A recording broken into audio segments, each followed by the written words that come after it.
The modern family. Let us bridge the gap between generations. Let us shape up the modern family. The modern family. Join the discussion and give us your feedback. Live with Hatem Al-Abdessalam and Dr. Wa'il Al-Harasi. The modern family. With us too. It's not a dream. This is so true. Feeling the peace all around. Seeing things we can never imagine. Bismillah ar-Rahman ar-Rahim. In the name of Allah, the most gracious, the most merciful. Peace and blessings be upon our beloved Prophet Muhammad sallallahu alaihi wasallam. Dear listeners, thank you very much for tuning in today, and welcome to the show, your show, The Modern Family. Today we are discussing the development of children and teenagers, and in particular the role of play in child development. How important is play to our children's development, and what is our role as parents in developing our children and developing certain skills through playing?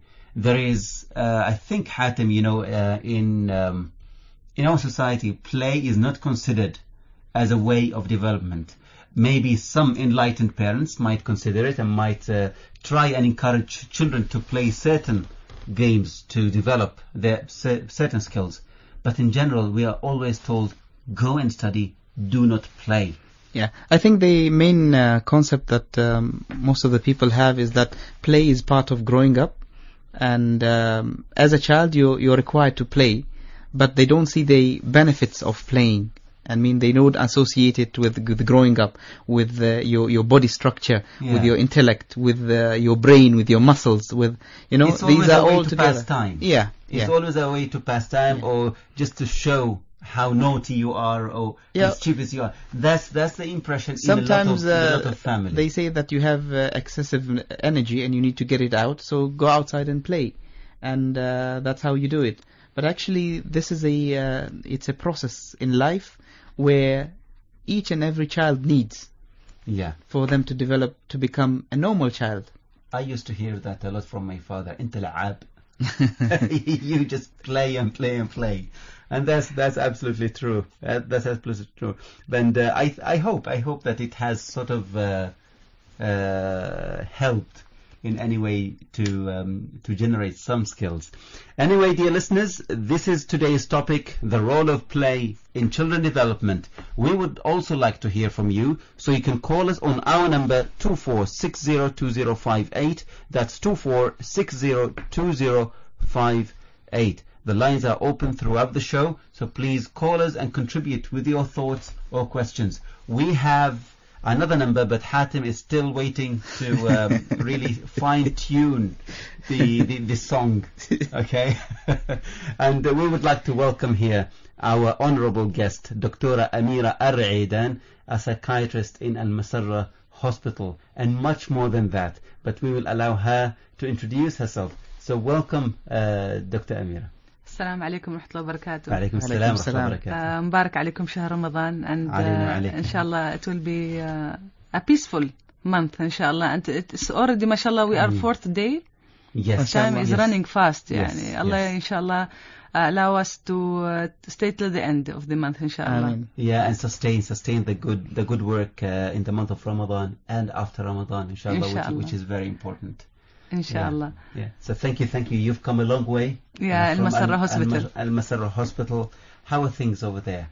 How is the new facility? It's not new anymore, but at least it is something that is. It was long overdue, I think, to have such facilities. How is it going there? Actually, it is now more recognized by the community and also other governmental sectors. Especially there are more of open sections, especially in child psychiatry, old age psychiatry, forensic psychiatry, which was not there before. Yeah. It was just like one or two cases within the adult cases, but now they are having their separate wards, and this is promising for those who are suffering sometimes. They don't know how to handle. Yes. Especially with the old ages, we are suffering a lot with them because they don't understand their needs. And not only that, even with the young children, this facility is available, but people sometimes they are hesitant because they don't want to bring up the idea of having psychiatric problems in young age group. I think the rebranding of the hospital sort of helped. Yes. For a very long time, it had a specific brand, and people really were hesitant to even mention the name, and that's wrong. They always mention it in a very negative way. But now the rebranding of the hospital, I believe personally that it helped a little bit. Renaming also. Yes. If you note now, Al-Masarra, it's means the joy. Yes. Joy. Yes. It was named after His Majesty. He selected the name to reduce the stigma because they learned and they have the idea about Ibn Sina. It is for mental people who are really crazy. They are not normal. Exactly. Yeah. Exactly. And this belief stayed for a long time. Yes. Now people they understand this is service, and people get sick in their brain, and they need to get to a doctor to be fixed. And sometimes it doesn't have to be an illness. It could be behavioral correction or rehabilitation. I know that this topic is far away from what we're going to talk about today, but having you here is a rare occasion, and we would like to make the most out of it. Yeah. And see, sometimes a child could have certain behavior that parents would try and solve for a very long time, and they can't do it.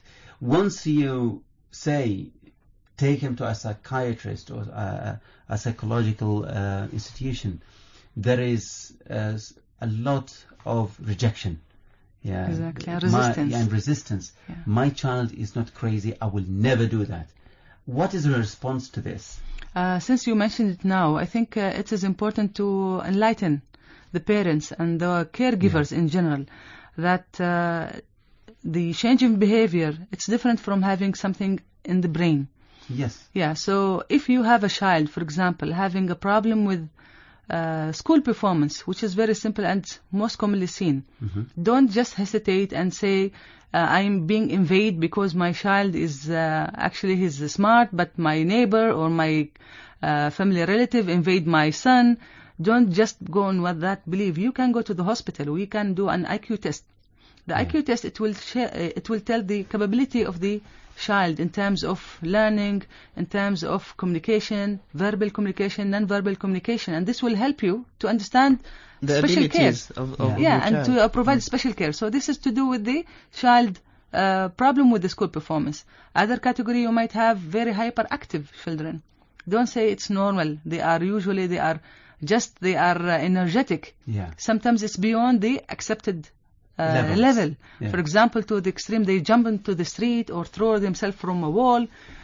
Very reckless behavior. This is not to be considered normal only. And along with that, they might lose their attention in the school. So they will have poor performance. Then there is a problem. Yeah, but it's not necessarily an illness. Not an illness. It's sometimes there is imbalanced chemicals in the brain. So they have to correct it by some medication or sometimes by certain behavior. It's not necessarily with medication only. Could be rehabilitation. Yes. So what I mean is that it depends on the level that brought to the hospital. Is it too late? This is another thing that would you consider as a disobedient child? Let's say a very young child, let's say from 5 to 8 years old, and they have a problem with accepting sometimes orders or instructions.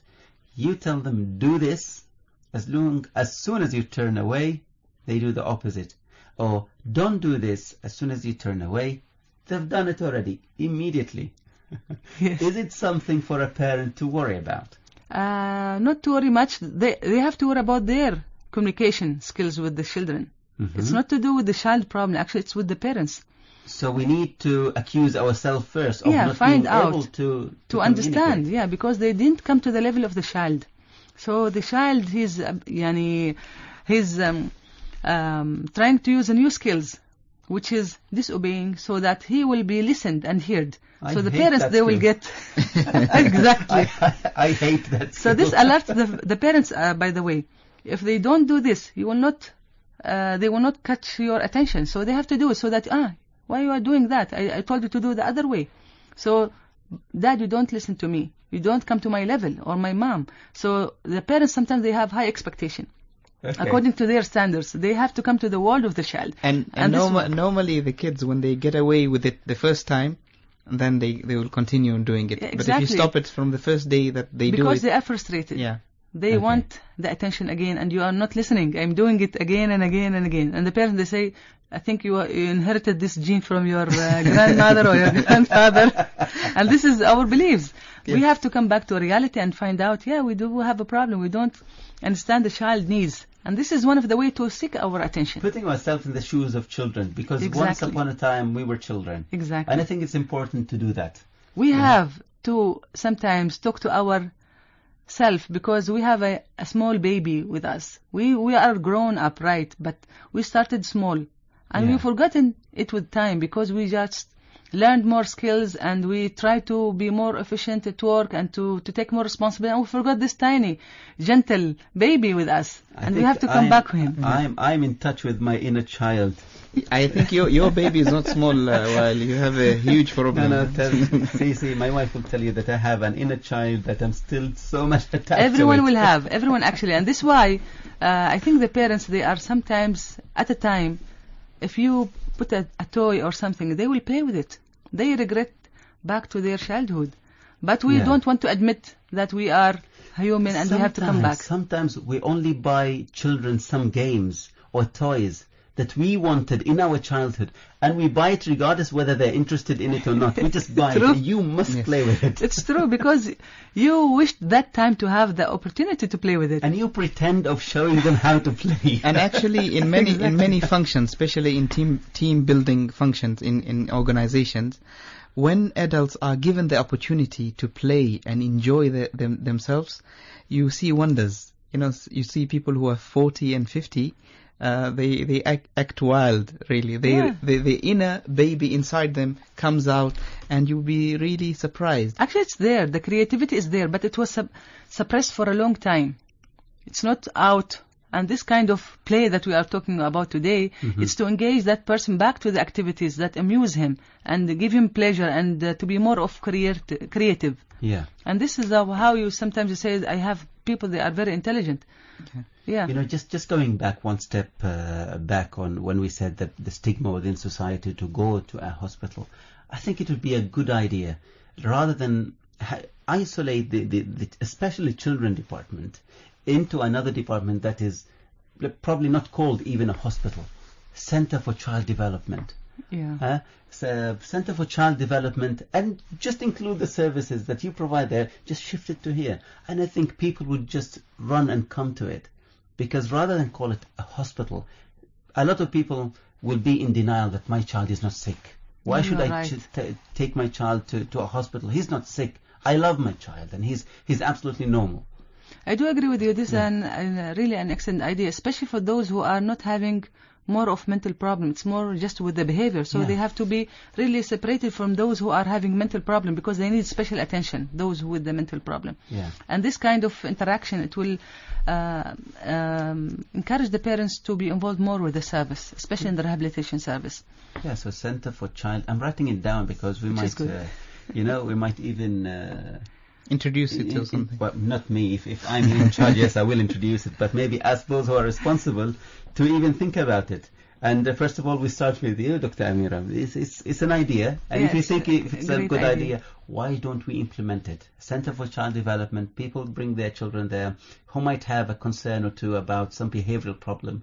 And if they feel comfortable not going to a hospital and coming to the center, then it's just another way of helping society and helping children develop. The other thing, go ahead. Yeah, I think you noticed that now certain centers has been opened, offering rehabilitation for different category, adult and for pediatric age of group. But we need more of professional people to be involved. Yes, that's what I'm saying. All the professionals, or the majority of professionals, are in the hospitals. And we could take some of those into the center. It's just a part of the hospital. It's just renaming it just to fool people. Actually, it's community-based service. Actually, we cannot fool them, but it's a community-based service where you are offering more flexible way of communication. Yeah. Through having such center of rehabilitation center, it's much lighter when you say it, and it's much comforting for the parents to be a little bit secured. Yes. Because you know what, we work so hard to invite them to the center, to the hospitals. Yeah, you're And right. but if we do this, they must just come without even invitation. But I think, honestly speaking, Yeah. still we do have people coming to service. Alhamdulillah, Alhamdulillah. For that's one good. reason, they are more educated. yeah, They understand that they are cured for certain mental illnesses. They are behavioral rehabilitation, and they understand the services are available, whether in Al Masara Hospital or in Sultan Qaboos Hospital. Also, there is a department of SQU. behavioral medicine. Yeah, there is also a child psychiatric clinic where Yeah. they can seek attention and at least resolve their queries about the illnesses. They are not sure, is it a normal, is it abnormal, and this is very important stage. But Dr. Amira, if you ask any of the public, have you been to a mental institution or a place like Al Masarra Hospital where they provide these services? And most of them haven't. And the image that they have for these type of institutions are the image presented by the media. In movies, in films and things like that. Exactly. So the image that they see is that it's only preserved for people with mental problems. Yes. So true. maybe having campaigns, having field trips for children and adults to come and visit the hospital and see the places and see the facilities and see the people who are working there and the services provided will change the way they think I towards salute these you things. really, Hatem, for this opportunity, because this is true. The media sometimes it is exaggerating in negative way, Yeah. and the people, they are faster to catch things through the media. Yes. yes, And this, it will be print in their brain that it is a disaster place, and it is really, it means that all family are sick, and we're supposed not to go to the hospitals. Yes. And really campaign and a lot of short clips or maybe YouTubes about the light behavioral problems that can be tackled through communication activities and a lot of campaigns, as you said. It will help a lot to improve the image about such problems. And I think it's an opportunity to say I was in contact with Sayyidah Basma Al Saeed, it was last week, and she was launching about campaign for the children, and I think one of the things that she is talking about is to care for the child in terms of behavior, and this is widely being neglected, unfortunately. and that's what we are here for today, is to talk about development, and specifically behavioral development through play. We have deviated a lot from our topic. You took an advantage of me. We took advantage of you, that's one. Secondly, this is why we have increased the time or the duration of this show from 1 hour last year to 1.5 I hour remember. to allow us to talk more about I the thought maybe topic. it's because of the hot weather. to stay under the AC. Under the Absolutely, maybe good reason. So, Dr. Amira, if we talk about development, what sort of development should we be aware of as parents from day one? Because I understand that there are a lot of types of development, and it's critical for a parent to understand each type of development and when does it happen. Otherwise, we will miss some vital opportunity. So please, could you let us know what are these developments? Starting from the birth, actually the child having a spontaneous reflex. What I mean by reflex is involuntary movements. And we call it primitive because it's with the birth. It's not acquired from the environment. It is with the baby. And we call it primitive reflexes, including, for example, the hand and feet movement, the eye movement, but it's not widely noticed. Yeah, it is just very hardly only by the specialized doctor who can detect a problem in that age, which is the primitive reflex, which is very genuine and fresh, and you cannot notice. After that, probably within the first or second month, it is more notable because of the growth of the baby. The important development is in the 4th month, where the baby starts to smile to the mother. This is an important sign. And the mother, she's the first one to get alerted. More than any other family members. They will not notice that. She will feel sad because my baby is not smiling to me. Yeah, especially even if she is the first mom, still she will have the sense that there is something wrong. So the smile is very important because it tells us baby is normal in terms of communicating with his mother. This is very important because and is responding to yes, there is a response to the movement of the mother. To the movement of mother, because there is also other reflexes being working, like sucking from the mom, and this is also making more bound with the mom.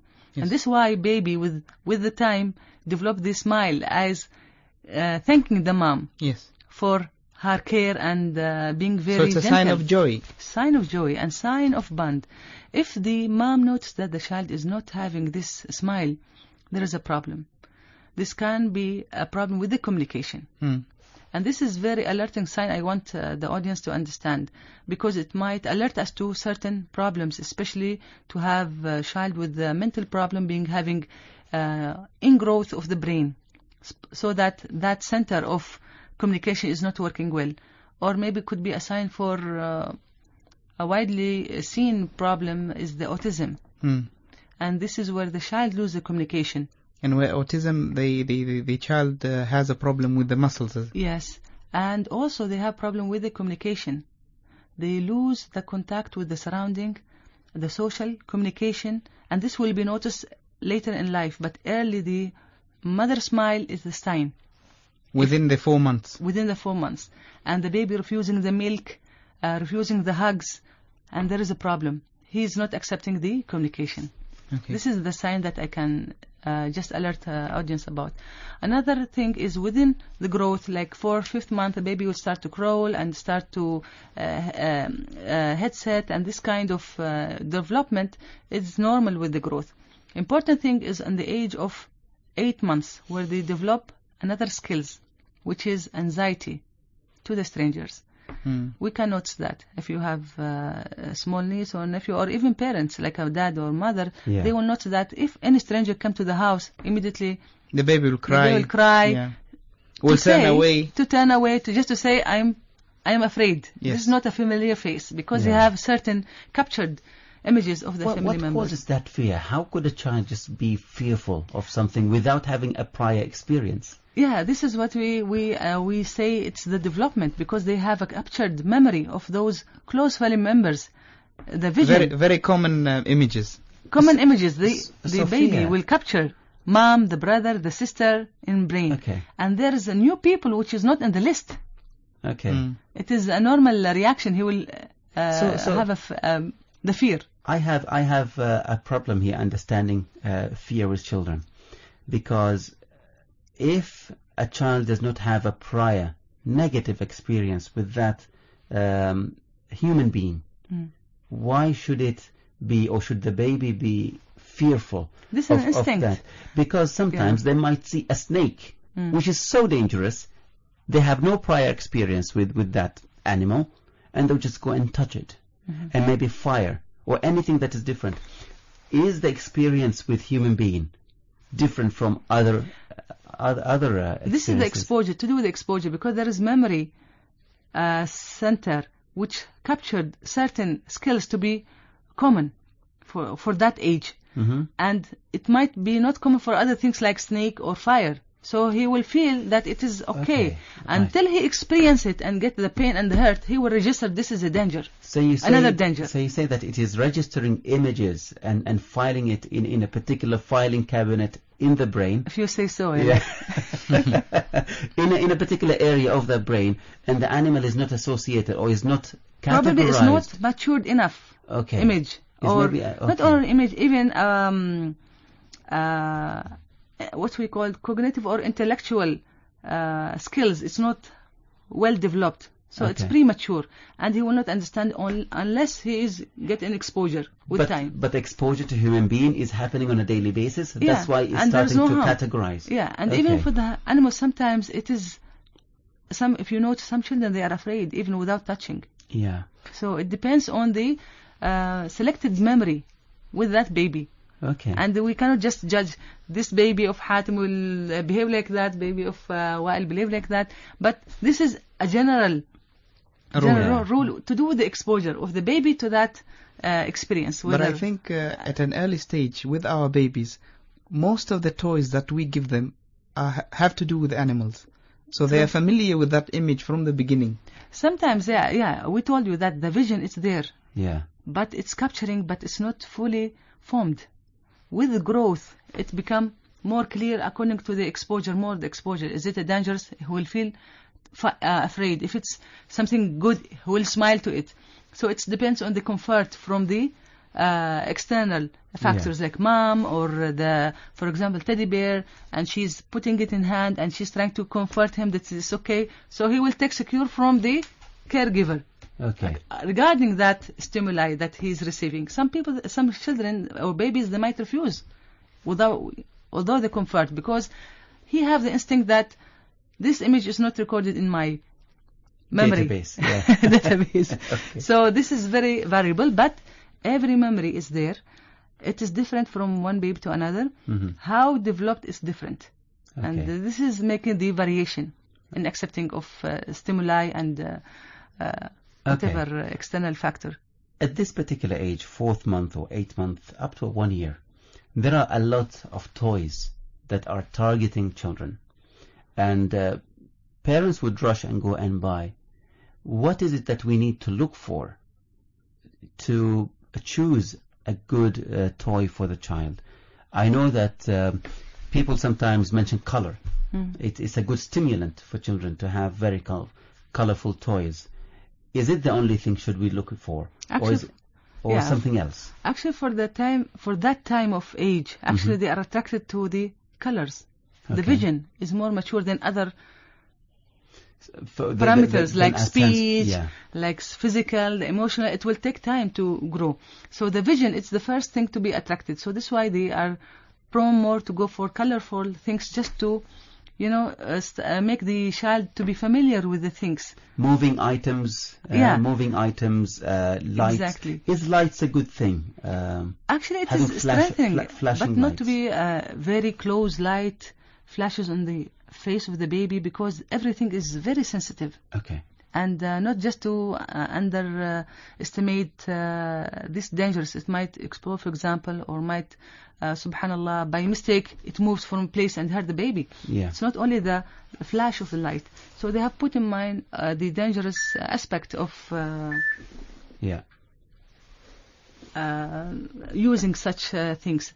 And the important thing to know that the vision is the first thing that develop before the rest of other senses, parameters or senses. Okay, great. We'll continue the topic on what other development we need to focus on and what sort of toys we need to choose after the break. We'll have a very quick break, and we'd like to remind our listeners to call us on 24602058.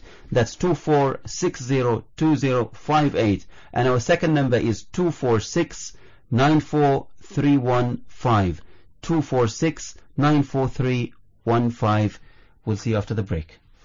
The Modern Family. I think there are multiple advantages to children participating in highly competitive sports. From soccer to tennis, from gymnastics to swimming. The higher the level, the more responsibility the athlete has. It really helped Gabrielle become a more mature individual. I watched her blossom before my eyes. I watched my other 3 children blossom. They were all involved in, sports in varying degrees, but it taught them extreme self-discipline. It taught them how to work as a team. They learned about teamwork and how important it is to work with others to achieve a common goal. They learned about time management. They had to figure out how to do their schoolwork, how to also maintain, their grades, how to still focus on their sports and go to practices and be on time. And so it taught them so many skills that they're going to use in their adult lives. I mean, it was a beautiful thing to watch. They actually keep me accountable for time.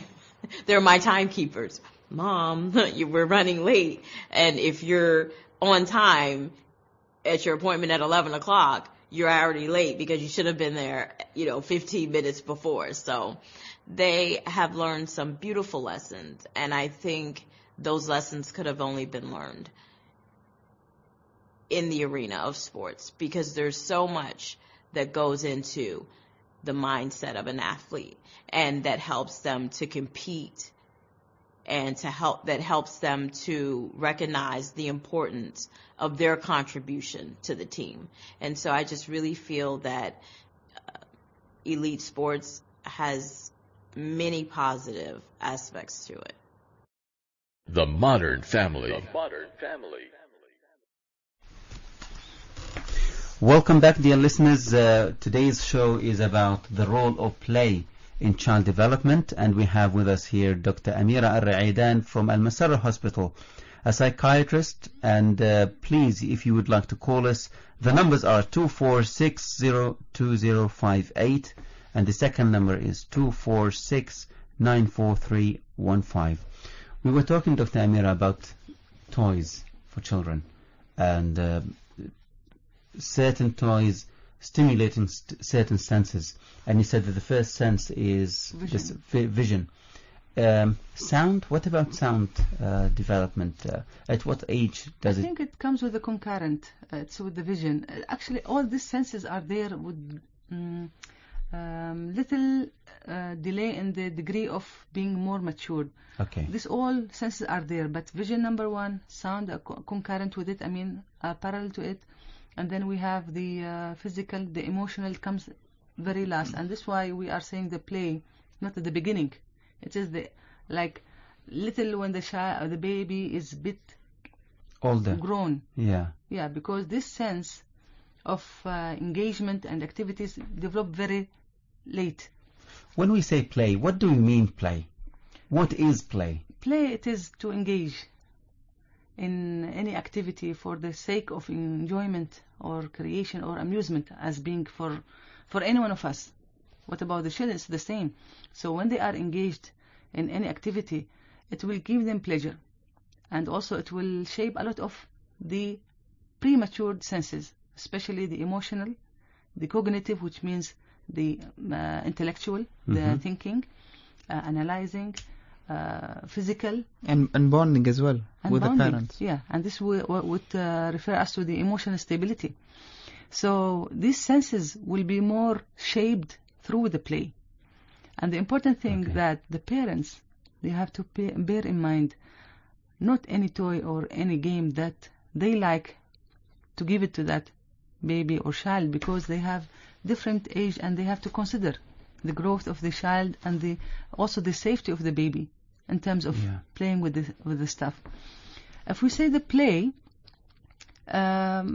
it's important for the cognitive development, because it will help in enabling the baby with time to grow the skills for communicating, thinking, analyzing, and eventually decision making, and this is very important.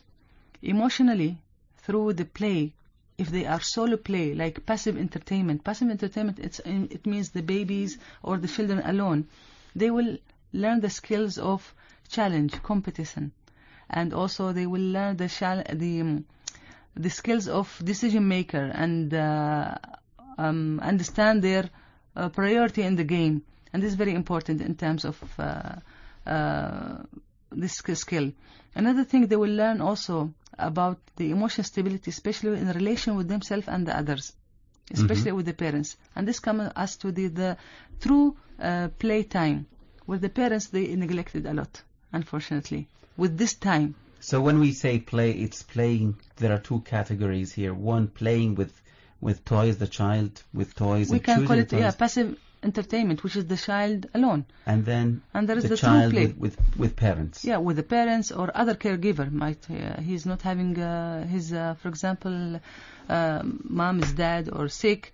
There's another caregiver, and this another party is very important, because it will shape the other growth skills for the child with time.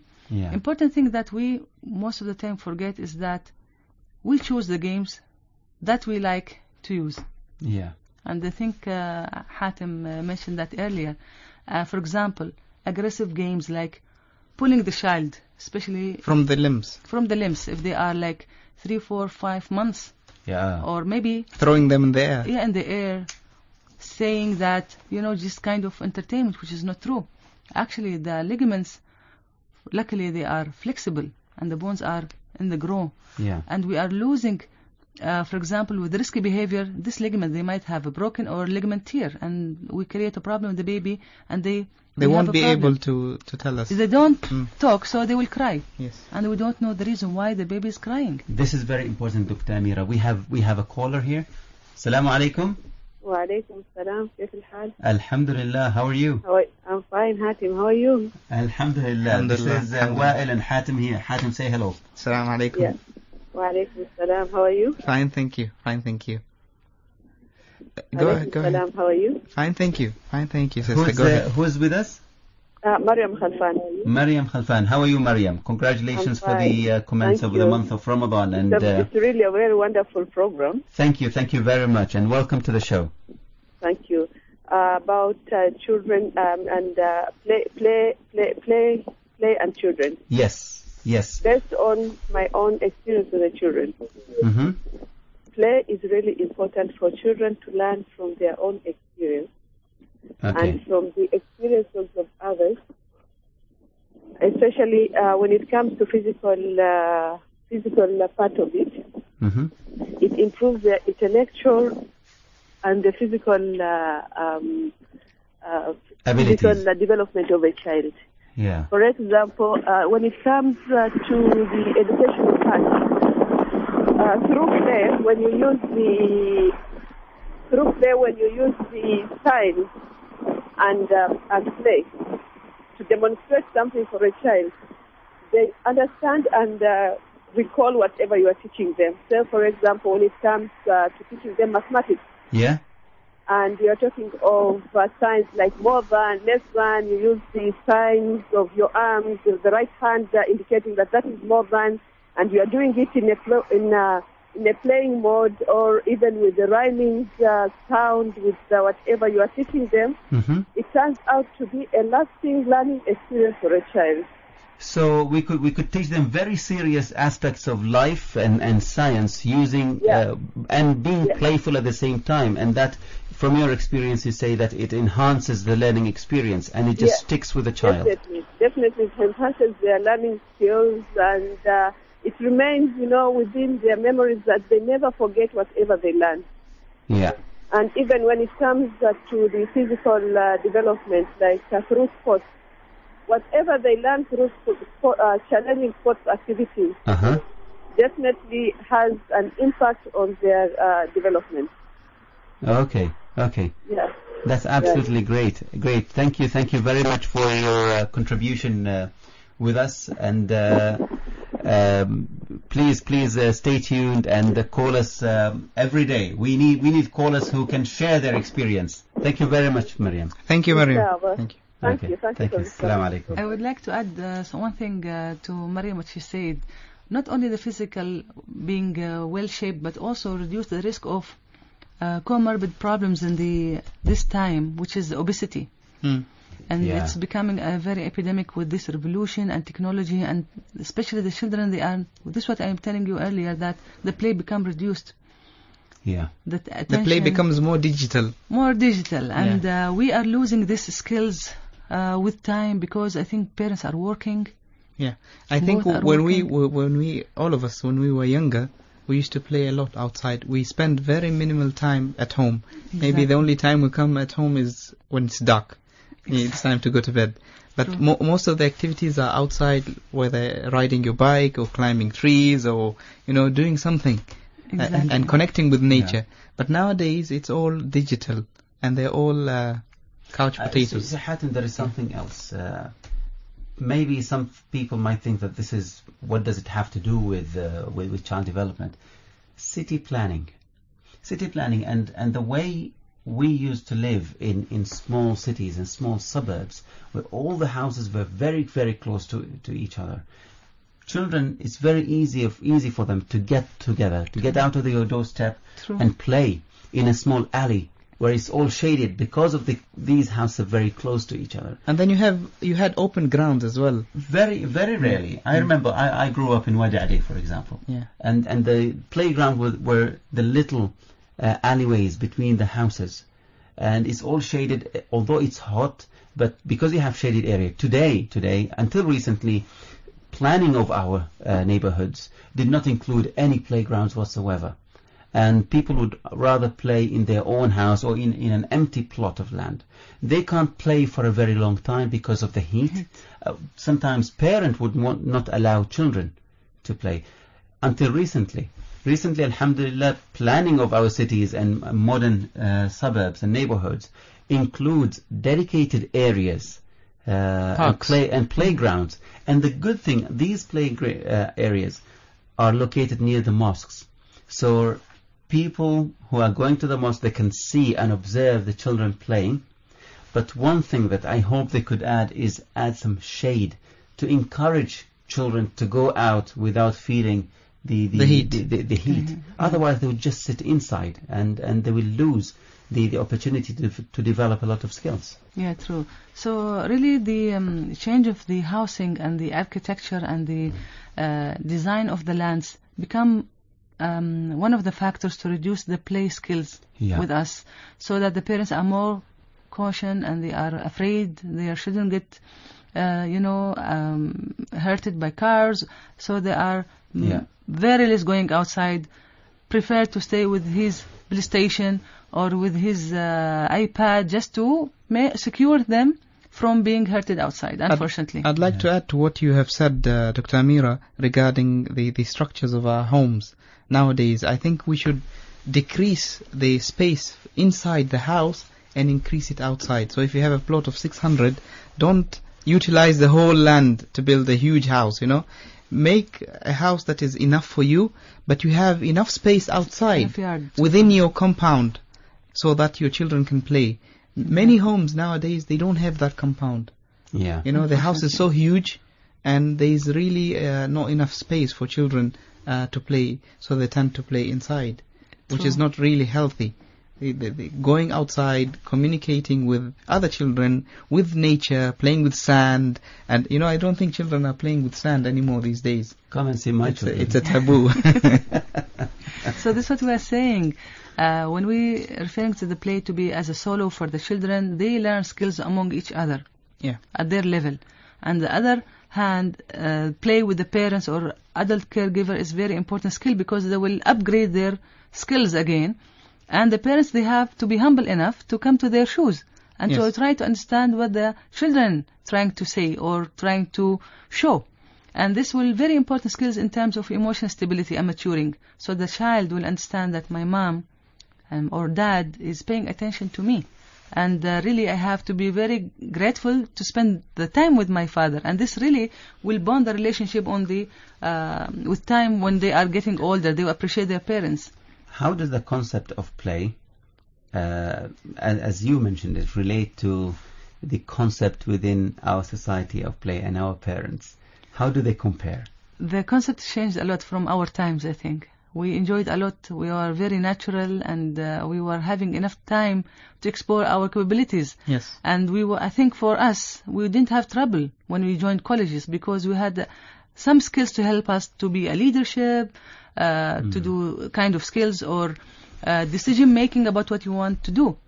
For these days, I think there will be more risk of anxiety and depression for those who are college admission process, going for the college admission process, because they will be trouble because they don't have the enough skills to decide of what they want to do, and they don't have good enough relationship like in communication with parents, and they might sometimes have a wrong choice, and then they may trouble. So what I understand from you is how play helped us, or the generation that played outside more. It created an environment of challenge and secure. And then through that environment of challenge, we were able to develop a skill of how to overcome challenges and how to make decisions to improve our situation. Or even in worst cases, to compensate for the bad situations. We learn these skills with time. Yeah. As we come to this age. But I'm more about this generation, because they're spending most of the time with the iPad alone. They don't share their thoughts. They spend the time with the PlayStation, challenging their violence part of their personality, but not their... Some might say that is play. Would you consider that as play? Actually, I can't say 100% is a play, because the children, they learn to be more aggressive in behavior, even in their talk. They don't talk nicely. They are shouting sometimes. Because they are impatient. They learn this. And imitating what is imitating what the they are games. seeing, and they are prone to be more aggressive in their physical, sometimes language. They might use his hand or his feet just to express his feeling, which is not... because they lack the proper way of expressing your feelings, Exactly. because they haven't interacted enough, they haven't played with other people enough. Yeah. And this impatience and aggression as well, does it come from playing, let's say impatience specifically, comes from playing very fast games. So they are used to a virtual life. The pace there is very, very fast. Yeah. And they are in control totally of the pace there. And in reality, life is not that fast. And in reality, they are not in control. Do you think that this type of play really determines how impatient these children could be and how violent? Exactly, and this it's framed their personality with time. You can see some children, they are very stubborn in their relation with their siblings or with their parents or other family members or even relatives or even in the community. And this is very serious situation. Personality, it might be shaped wrongly to antisocial personality, and it's very difficult personality because they are troublemaker, they don't care for the others, they are very selfish about their own thoughts, and this is very dangerous concept that we have to try to minimize it through having a good bond between the parents and the children. I think we should make it clear to our listeners that when it comes to play, you can be your own, you can be as much as creative as possible when it comes to play. You don't need to spend money, you don't need to get toys or anything, you can do it. You can even go to the basics, the way we learnt, when a father acts as if he's a horse and the son is on his back. That is sort of a play, and it sticks to your mind until you become a matured adult. And many other games like hide and seek, things like that. We introduce the concept to our children that this is a very fast world and you have to have these gadgets. We buy them these gadgets, and then we expect them to want and play the old games. But we've never had the time. We've never spent the time to play with our children. I think the balance is very important. Yeah, and they enjoy it so much playing with their dads, especially, and with their parents. And sometimes I feel I blame myself for not spending too much time with my children. And I can't say that I'm busy. No matter how busy we are, we need to spend a lot of time with children. They love playing, alik. They run around with your dad and act crazy. Act crazy. They absolutely love it, and we bond as a family when we do that. True, you can spend like 10 minutes from your time. Just come back to your childhood and 10 minutes. It's not enough for them. 10 minutes. For you, just to train yourself. Because if you're saying you are lacking of time, try to do the 10 minutes, and then with time it will become a habit because it will be a relieving stress for you. You will depend on this, rely on this strategy just to distress yourself from work or from bad news or whatever. It's very healthy. I think the fear is from the father's side as well, more than the mother, because the child learns how to bond with the mother from a very early stage, from the womb. True. And the child spends most of the day with the mother. But for a father, he's a stranger, and the child needs to bond with the father. And the only identification the child can bond with the father is through play, because the father is the CEO of the house. Okay, he commands, he gives the rules, and that is the only identity the child can identify the father with. Unless you break that and you go to the level of the child and you play with them, that's when you get the bond, because even the fear disappears from the child's life, and the father becomes a friend. And the father, most of the time, they can receive the child and can share secrets with the child and talk and chat. Most of the time mothers are strict at home, and but the fathers are lenient. But that relationship can never be built if there is no play between the two. Yeah. I would like to remind our listeners that today's topic is on the role of play in child development, and you can call us on our number 24602058. That's 24602058. And our second number is 24694 That's 24694 And our guest here today is Dr. Amira Ar-Raidan. Dr. Amira, we talked about play, and we would like to know, how does it affect growth positively? I know we touched on it in our discussion, but it does affect it at different levels at each stage and age group. Do we stop play at, let's say, age of 12 and we focus more on education and study and reading, and that's it? Because this is what's happening today, that we will allow children to play up to the age of 7, maybe 10, but after that, once they reach their teens, we feel that they are grown up. We want to prepare them to be men. We want to prepare them to be, responsible women as well. Does it stop the role of play at that age? Actually, this is a wrong belief and understanding, because the play, it is unlimited. It's supposed to be throughout your life. It's not only to run, to say you play. You might draw something and share it with someone. It's a play. You can, for example, go for swimming. This is a play. Even although it's a sport, but still it is a play, and still it's a way of distressing. If we just locking the child at the age of 12 from not going to play any kind of toys or activities, and just preparing him for the college, he will develop problems, especially with the skills of communicating with others. The verbal, the non-verbal communication. The verbal, he will be hesitant to talk, he will be less confident, less self-esteem, and if he was criticized at the college time, he will not tolerate it, because he didn't learn the skill of accepting the criticism and try to learn. Okay. And this is one of the things that the grown-up children might face a problem in the school and in their performance, because they will develop problems in terms of dealing with others. Yeah. So they will get anxiety problem, and this is very common in the college time and the institute time. Problem with the depression, where they are feeling they are isolated, they don't feel they are confident enough to do things alone. They need someone to do it for them, otherwise they will lock themselves in the sadness mood for long, and they might do very dangerous step, which is the suicide. Alhamdulillah, it's not in Oman, for God forbidden, to that extreme, but with this kind of harsh, very tough parenting, without considering these flexible ways of distressing the self, they will ultimately go to this dangerous level that I don't like someone to go through, which is the depression and anxiety. Absolutely. I think you notice that in the college time now. You hear a lot of stories where the students, they are struggling in the study, they are not scoring high, they are having a lot of problems, and they're confused.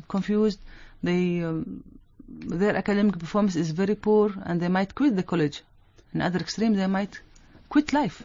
Yes. Absolutely. And you see, this is what we always try and tell people, that technology is not everything. They use technology as an excuse to enhance children's experience in learning. Yeah. Why do you buy an iPod or an iPad or whatever to a child at a very early stage? I really don't like it. Yeah. And if I do it, I will do it with certain restrictions. But people say, no, children can learn. But what you are saying now is that despite that we are being a technology generation, the children today are technology generation and technology savvy, they still lack a lot of skills, and they develop a lot of illnesses and depression. If they stuck to the old ways of learning and the old ways of interaction, maybe they could have avoided all of that. Another thing that you mentioned is very important, is that when they are locked with the technology, they are no longer communicating with the world. Yes. And this is a very dangerous sign, because they will really lose all the skills. If they have it from the child, they will lose it eventually, because they learn to be alone. And this is why when they are involved in activities, they are not accepting, because it's not a comfort zone for them. Yeah. Unfortunately, the parents, when they do buy such technology of iPad and others, just to have peace of mind. They are impatient. Yeah. And they don't want to spend the time to understand why my child is behaving like that. Just I use the easy way just to buy it to him to make it easy life for me so that I will not bother by him. So I'm losing the communication with the child, unfortunately. And this is eventually ending up with problem in the learning, for example, problem in communicating with other people, even with their parents. Sometimes a child might be a high flyer in school and, he's straight A's and all of that, but they lack certain emotional skills and interactive soft skills, let's say. Parents sometimes they overlook that and they think that as long as he's getting straight A's, that's all what I need from my child. Is that a healthy attitude? Actually, it's not healthy because they relied on one of the skills that he's excellent in it, which is thinking and analyzing and learning. But they ignored the other aspect of his personality, which is the emotional. He might go in a relation, for example, and this all A's will disappear. Yeah. Eventually, because he didn't manage to handle that relation. He didn't learn the skill to understand the good things and bad things of that relation. Yeah. And eventually, that straight A student, he's now a failure. Yeah. So they will get surprised why my son scored low, although he's good. Something wrong with him? No. He missed a skill that he didn't develop it enough. I think... Yes, go ahead.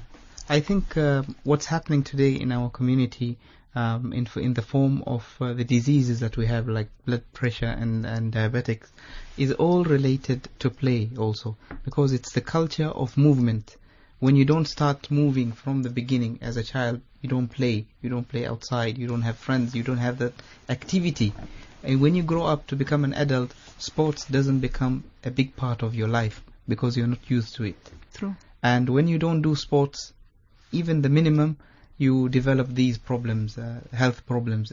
You have obesity, you have blood pressure, you have cholesterol, you have sugar problem, and it's very, very common. We know that Oman is among the highest rates of diabetics almost in the world, and this is very alarming. And if we go to the root problem, which is movement, which is play, which is enjoyment.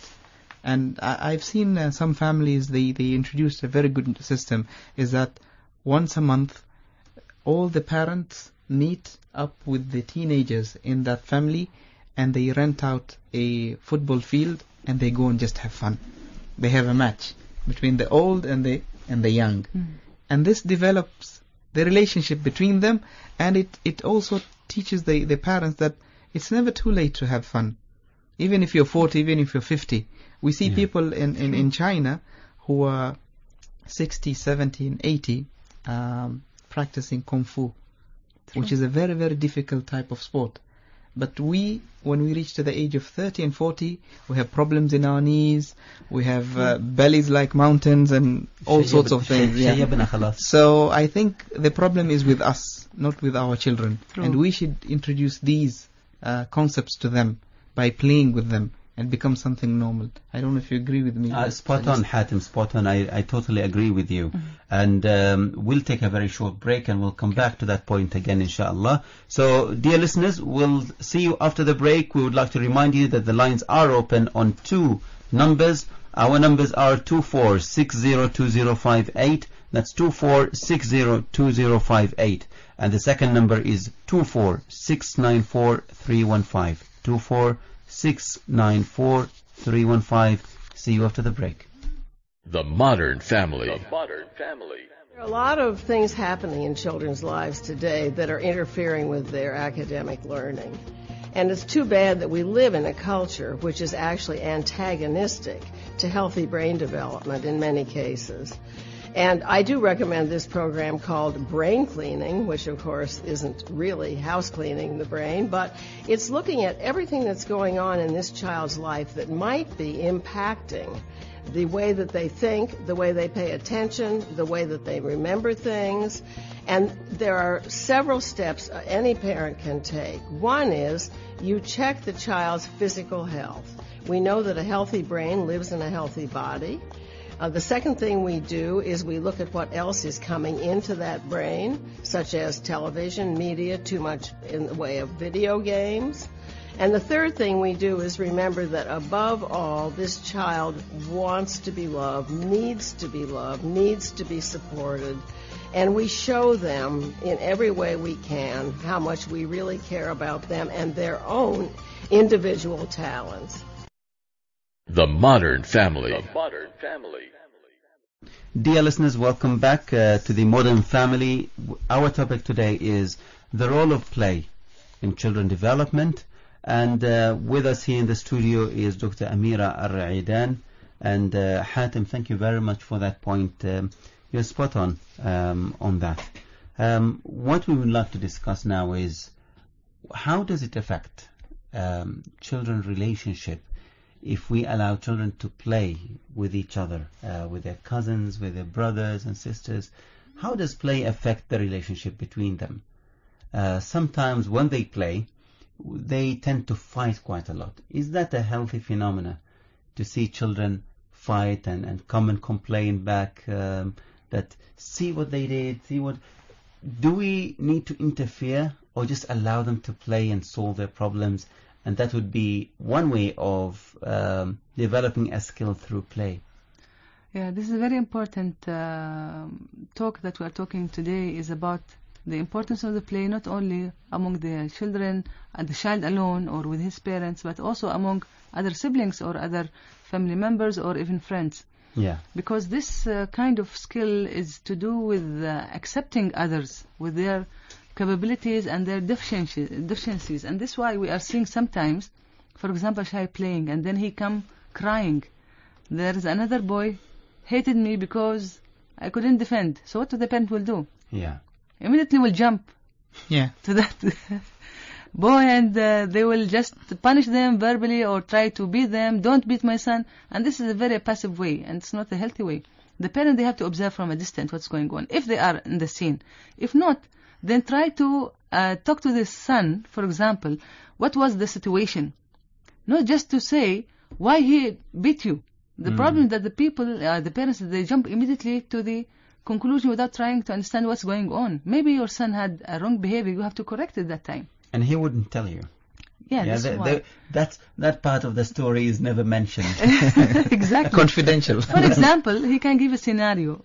Like, for example, when I was at your age, when I was doing like that, for example, lying, or I'm taking things which not belong to me, I was beaten. But if I'm respecting other people, I'm not getting beaten, and I am proud that I am, doing correct way. So this one of the things that the parent, they can teach the child for a behavior. For example, if he was bitten by someone. Another thing that the children among each other, they will learn the skills of sharing the things, and also to wait for turn. And if this cannot be applied for child with an adult, there is no comparison. There is no intermediate level in between the two. But among the children with the same level of thinking, they will understand the concept of sharing and accepting turns, and also playing the role of a leader, for example, and playing a role of a sharer, or another time decision maker. And this kind of skills, they will be learned among the children. I just wanted to add to your point, Dr. Amira, is that when we go to the market and buy toys for our children, sometimes I think we need to buy games which are group games, which are team games, so that they can share and play together, instead of buying each child what they want, and they can play alone in their room. They can play this game with everybody else. Board games, I think. Yeah, board games, like board games. Monopoly, Scrabble. Yeah, where you understand that I have to wait for my turn, where I have to be clever enough to compete with my colleague, and this kind of skills. You guide them through the morals of the game, like you have to wait for your turn, you have to be patient, you have to respect the results of the other party, and you have to be the decision maker, and things like that. Yeah, true. Another thing that we were talking about, the importance of the play among the siblings, is that improving the bond relation. Because especially if there is a new baby member in the family, he will be the attention seeker. Yes. Yeah. And the others are neglected because the parents are very happy with the new baby and spend a lot of time and a lot of attention. And if we enroll the other siblings in the play in terms of, for example, tell a joke to your little brother, although he doesn't understand, but they will smile. So he will think that, for example, I am playing with my brother or my sister, and this bond, it will be more healthier than to be, for example, feeling jealous, and I express the feeling of jealous, for example, by hitting my brother and running away, or trying to pull his hair, or pulling his arm. This kind of behavior that happens. And if you are enrolling the children to play in very safe environment with their coming brother or sister, this will strengthen the bond rather than being more jealous in the relation. I also think that verbal play is also very important, which is jokes, as you mentioned, Dr. Amira, and it has a very big impact on our children. For example, when I go home, when I see my daughter, and for example, she has had lunch, and I touch her belly and I say, one day you're going to be fat like me. And she said, no, I don't want to be fat like you. I said, no, you have to be fat man like me. And we have fun, we joke. And that breaks the ice between us. True. Whenever she has a problem or anything, she approaches me. And she finds it easy to talk to me and, explain what is going on.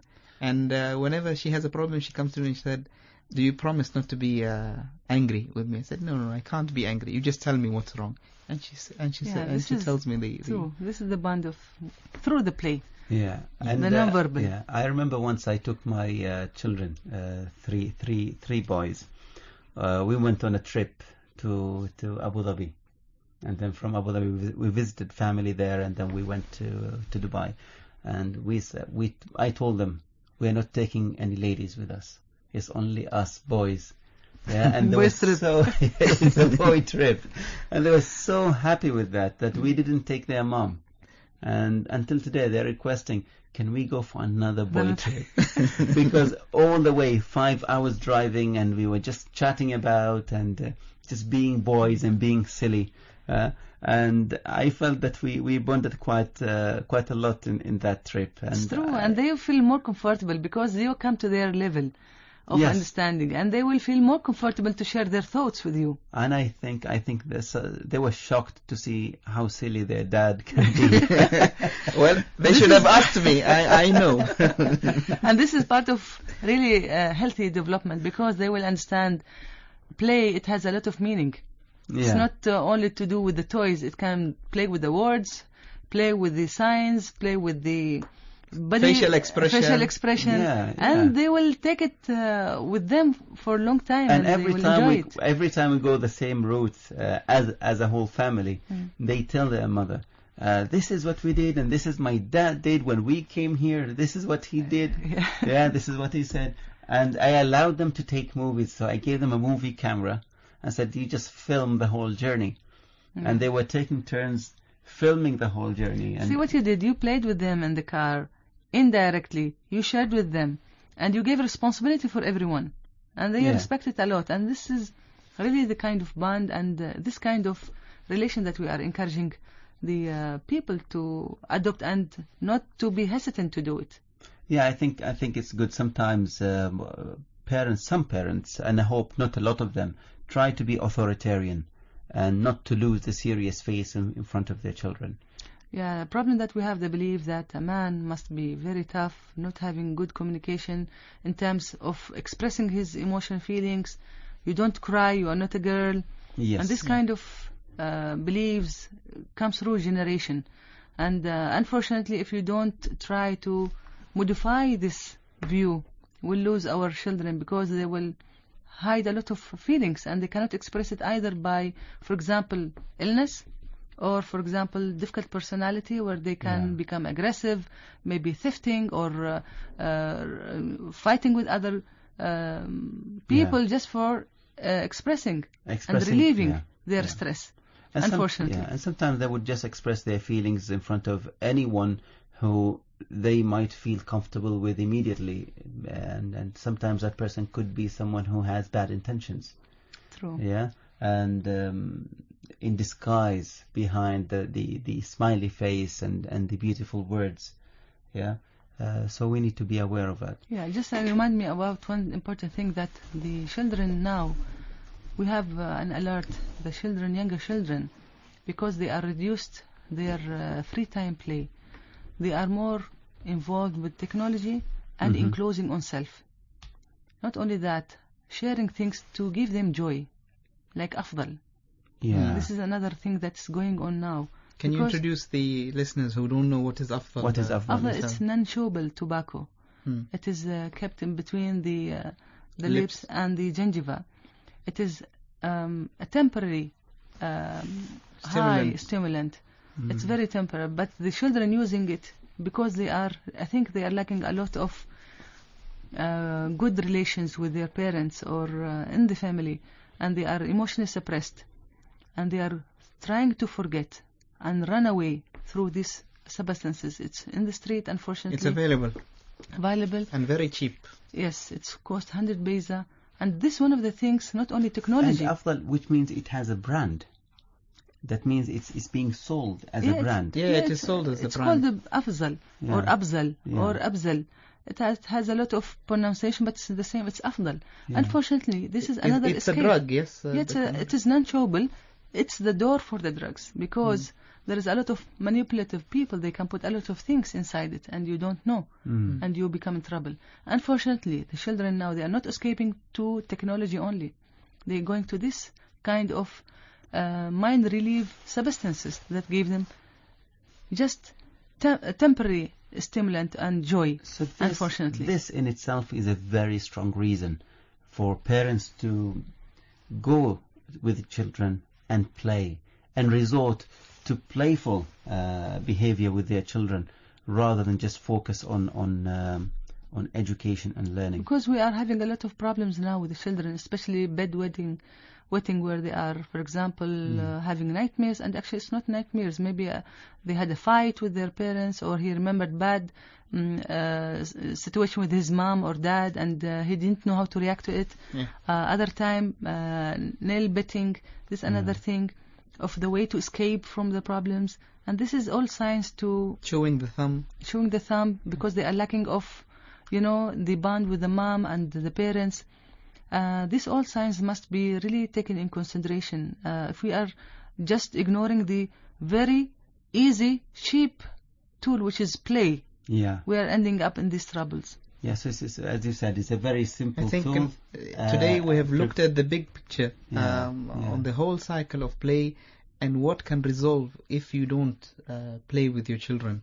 Yes, this is a very simple and cheap tool, but what it does, it prevents a very major problem that would not only cost the family dearly, but it will cost the whole country a lot. True. Yeah.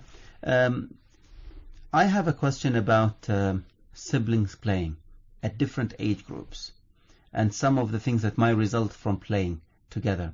If you have a couple of children who are very close in terms of age group, and then you introduce another brother to them who might be 3 or 4 years younger, what happens sometimes is that child would want to play with their elder brothers, and he would be kicked out of the room.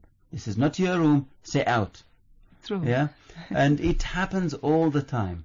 How do you integrate your children together to let them play together at different age groups? This answered by Hatem, to have a game that shared between the siblings, so that everyone will have a part in it, and they will forget the leveling. But this is sometimes you do that if you're playing with them, if you can control it. But sometimes you can supervise them. You can supervise, but sometimes the child would just want to be with their elder brothers and sisters. Then you change the environment. I think you need to show them an example of how it feels. Is you play with the mom, and when they observe you having fun, you just tell them that no, this is an adult playing, and go away. And then you go and talk to them after a while and tell them that, look, how did you feel when you were not able to play with us? But you know what? I think maybe they do that because we tell children, do not come to our bedroom. Yeah, it's not a playground for you to come to our bedroom. You need to knock the door, and it's not every time that you can actually come there. And I think they are implementing the same thing. I don't want to stop doing that with the children. I still want to maintain that the master bedroom or the parents' bedroom is not a playground for them. Yeah. But how do I get them not to do the same with their brothers and sisters? Change the environment, the external stimulus. For example, you go for take them to the fun zone. They can play bowling, for example. Yeah. There is another floor, another ground of challenge. Okay. Yeah. Okay. So you can tell them, you have each one of you the chance to show his skills and capabilities. So you are in the safe ground. You are not in the place where the older brother and sister can control the younger. They are equal, and everyone who is talented will show his talent. And those who are the younger, for example, he cannot play, he will understand. You can talk to him very nicely. Yeah. That, see, for example, this is a game. It's okay, but you are not old enough to do it like your brother. So you will understand his limitation. Yeah. This is one of the ways you might try and see. But you have to observe and supervise, not just to throw them, go to the bowling and you leave. You have to take the situation, try to involve them in there, engage them, but from a distance, not to be involved. From a distance. I'm actually very competitive. So, and I compete. No wonder why. Or Dr. Weil, you can use the method. No wonder why. Dr. Weil, you can use the method we spoke about yesterday about the dark room. You tie them in the dark room. So this is one of the ways you can. Everyone will understand his limitation, and he will try to understand. I cannot go beyond my capabilities. Yeah. And this is in safe floor. But it's in a fun way. It's not harsh. Yeah. He will understand that I have to accept my limitation, and I have to think. The children, they are very fast learner. He will think next time, this kind of activities is beyond me. He will try to play something else because he knows he doesn't want to lose eventually. But we also need to teach elder children that they need to sometimes go to the level of their younger children. It's because not all the games are above their capabilities. Sometimes they have a rug, for example, and that rug has an imprint of a city and roads, and they just play with their cars on it. Yeah. But sometimes, you can't drive. They're challenging him. They're challenging him. Yeah. You are ruining our play. So your role is just to explain to them that, okay, this is for you, but let him try. He will understand that he cannot do it. Okay, they will learn that I have to give him the chance to know his limitations, so they come to his level. So this is a point where parents are encouraged to intervene in a good way, not to force elder children to involve the younger one, but to actually be with them all the time, at least to give the little one a chance, and then maybe if they leave them, they might involve the younger brothers again. This is what we're saying. The parents, they cannot just ask the children to learn things alone. They have to be the supervisor. They have to guide them, and also to explain to them why it's right and what's wrong, and don't expect the children to do the opposite because they just want to do, because they don't understand. Yeah. Because the parents are away and they are blaming the children. This is unfair. Okay. We spoke about video games, iPads and technology and all of that. We can't ignore that there are actually games within those technologies that can enhance some skills in a child. But if I would ask you, what would you rate better? A physical game that is improving mental capabilities, or a game on an iPad or iPod or whatever? Yeah. What would you personally actually choose? For me, I think all games can be used with a lot of ways. For example, the manual games, it's improving the musculature and also the signals to the brain to analyze and how to make it out. Another eye-hand coordination and all of that. Yeah, exactly. Other extreme, the iPad and whatever technology. It is also to improve the visual thinking process and the visual coordination with the brain in terms of analyzing. Both are of equal important, but the dangerous is more with the technology because they are exposed to the radiation. Unlike the manual. Okay, the technology, it is good, but it has a lot of side effects, especially the radiation.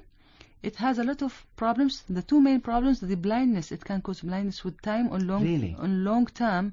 especially if it's used in dark areas. Like now, we had, I think, one Chinese, he had lost his vision because he was on his iPad, I think, 4 or 5 hours in dark room because he was playing a game or something like that.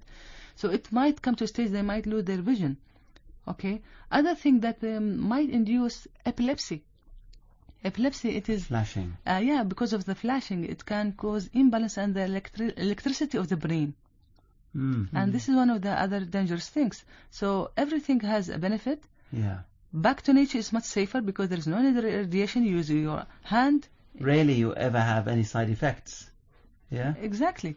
Yeah. But with the radiation, you are exposing and you are putting yourself a lot stress and tension. Yeah, I totally agree with you. The only game that we have at home is a video game, let's say. It's one that involves movements and encourage movements all the time rather than having a joystick. Because I think one of the things that could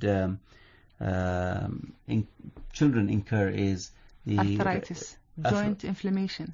What about repetitive involuntary movement? Yeah. Yeah, this is one of the things. It might happen if he lost coordination of one of the nerves, but mainly arthritis and inflammation of the joints, frequent friction of the bones, unnecessarily. Yeah. Everything is given to you with the wise, and you have to use it with the wise. Even with the technology, there are certain times, like you specify the time. Don't just give the children the iPad, go to your room and lock yourself for 3-4 hours just to have a peace of mind.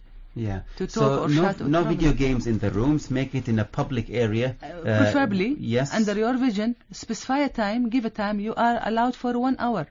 I say it from my sister. Her son is now almost 5 years, but he understands. He have to watch the TV for half an hour.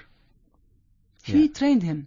When he come to me, Auntie, my mom, she said only half an hour. Can I take another 10 minutes? I said no, it's half an hour. He want to bypass the system. Rules. Yeah, but he understands. Yeah. Then we promised him, if you behave more good and you finished your homework, then you next time we'll allow you another 5 minutes. Now he understands.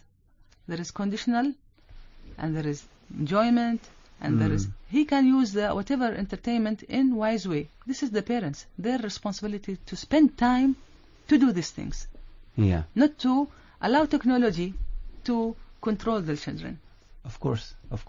Dr. Amira, thank you very much. It has been a very, very informative and very beneficial topic today, and we have learned quite a lot. We would like to summarize to our listeners what we learned today. We talked about the role of play. We defined what is play, and play is actually engagement and any act that cause joy and happiness. Play is not something that is limited to children. The best way to play is to play with your children rather than just allow them to play on their own. There are different ways to play. There are different ways to choose a toy that will be able to develop skills, social skills, especially social skills. You would be amazed of how much skills could be gained by a child from just playing. Children who play outside, children who face challenges when they play, when they grow up and become students in colleges and faced by different challenges, they will be able to overcome better than children who play inside in video games, because those are not living the real life. They live a virtual life, and they are more, let's say, susceptible to depression. And also heart problem, obesity, sugar problem, because of lack of exercise. Lack of movement. Play could also encourage children and develop emotional intelligence, how to interact. It makes them stronger because, as you said, Dr. Amira, they are capable of receiving criticism or knockdowns. They can understand the feelings and to compensate with it in a healthy way, rather than to just keep it inside and then because with any game, you sometimes win, you sometimes lose. So a child from a very early stage is introduced to those feelings, and when they are old enough, They are already experienced in those feelings, and they can overcome a lot of situations. Hatim, what do you have for us? I just have to say one thing, two things. One, do not feel shy to play with your children, no matter how old you are. And the second thing that for the people is the advice for the people who have not constructed their homes yet. Think twice before you construct your house, and minimize the space inside and maximize the play area outside, so that you have a safe environment for your children to go outside and be healthy. I think that's an absolutely good advice. Why do we need big houses and to lock people in when you can actually minimize the spaces inside, maximize outside, and let children just grow organically, and they would grow to be better human beings. Thank you very much, Dr. Amira, for being with us today. It's been an honor and a pleasure talking to you, and thank you very much, Hatim, for the wonderful tips. Dear listeners, we'll see you tomorrow. Tomorrow's topic would be on effective communication with children. How do we communicate effectively with children? And I'm not talking about us communicating with them. I'm talking about allowing them to communicate with us. And we are the listeners, and they are the speakers. Thank you very much from me, Wa'il Al-Harasi and Hatim Al-Absalam. Assalamu alaikum.